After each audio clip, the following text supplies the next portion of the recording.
L'élection du chef de l'État au suffrage indirect, une initiative annoncée depuis longtemps par l'ex-chef de l'État Joseph Kabila, reprise par Ngoïka Sanji, membre du Front commun pour les Congo et député national. L'ancien gouverneur de la province du Kasaï oriental s'élance ainsi dans les combats pour la modification de la loi dans ce sens.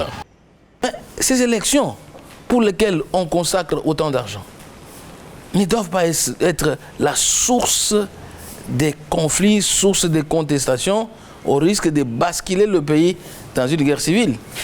Donc voilà pourquoi j'ai réfléchi, je me suis dit qu'il faut faire des économies.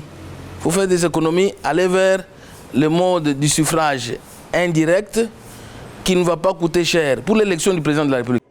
D'aucuns considèrent que l'élection du président de la République au suffrage indirect ne sera pas fiable car, estiment-ils, on peut facilement corrompre les députés et sénateurs qui seront appelés à élire les premiers citoyens du pays. Du côté des tenants de suffrage indirect, on est plutôt d'avis que le mode indirect présente double avantage, à savoir un budget réduit et plus de transparence.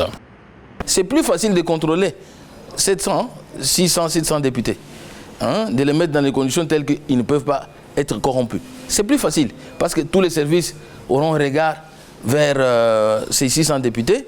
Dès qu'ils sont élus, on les met dans une condition telle qu'ils ne peuvent pas être accessibles et ils élisent un président pour la toute première fois d'une manière solennelle, d'une manière transparente. Et ça sera une fierté pour le Congo.